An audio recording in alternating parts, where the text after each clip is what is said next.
പെങ്ങളെ കിട്ടിയ ശ്രീനത്തുക തരുമോ അയ്യ. എന്റെ അടുത്ത് വലിയ ശൃംഖരിച്ചോണ്ടൊന്നും വരണ്ട. എന്തൊരു ഇന്നലെ സിനിമയ്ക്ക് തന്നെ കൊണ്ടുപോയല്ലോ.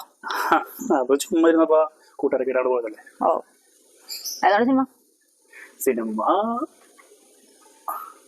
സിനിമയുടെ പേരാണ് ചോദിച്ചത്. ആ അത് മറ്റേ കോമഡി ഒക്കെ ആയിട്ടുള്ള. കോമഡി ആയിട്ടുള്ളതോ? മറ്റേ കവളത്ത് എന്തൊക്കെ പറയാ, മറുക്. മാർഗം കിറുകൊന്നുമല്ല. അയ്യോ, സിനിമയുടെ നടനാരാ? അഭിനയിച്ചേക്കണ ആളുടെ പേര് പറ. മലയാളത്തിൽ കുറെ ആയിട്ട് ഡയറക്ട് ചെയ്തിട്ടുണ്ട്. വിനീത് ശ്രീനിവാസൻ. ഓ അങ്ങനൊന്നുമല്ല. അയ്യോ നല്ല കോമഡി ഫാമിലി. ആ രാഹുൽ ചേട്ടൻ എന്താന്നറിയോ? രാഹുൽ ചേട്ടൻ അൽഫോൻസിയാ. അൽഫോൻസ് എവിടെ?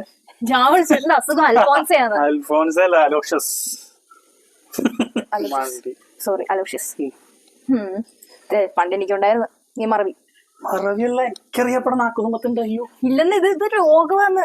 ഇതിപ്പോ തന്നെ ചികിത്സിക്കണം. എനിക്കുണ്ടായിരുന്നു ഈ രോഗം. ചികിത്സിച്ച് നേരെയാക്കിയതാണ്. എവിടെ? നമ്മുടെ ഇവിടെ സിഗ്നലിന്റെ താഴെ. അവിടെ സിഗ്നലിന്റെ താഴെ ഉണ്ട്, ഡോക്ടർ ഉണ്ട്. ഡോക്ടറിന്റെ പേര് എനിക്ക് 100% റിസൾട്ട് കിട്ടിയതാണ്. സംഭവം എനിക്ക് കിട്ടിയതാണ്. ആ അതെ, ഡോക്ടറുടെ പേര്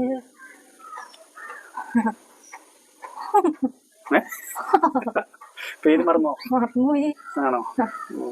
ആ എനിക്ക് കിട്ടി. ഉണക്കുഴി ബേസിൽ ജോസഫിന്റെ. George Stephen. ഡോക്ടറിന്റെ പേര് ജോർജ് സ്റ്റീഫൻ. രാൾച്ചേട്ടൻ ഡേഞ്ചർ കേട്ടോ, ചികിത്സിച്ചു. ഇങ്ങോടാ വഴി അകത്തേക്കുള്ളത്. മറന്നു. രാൾച്ചേട്ടൻ ചികിത്സിച്ചു. നല്ലതാ.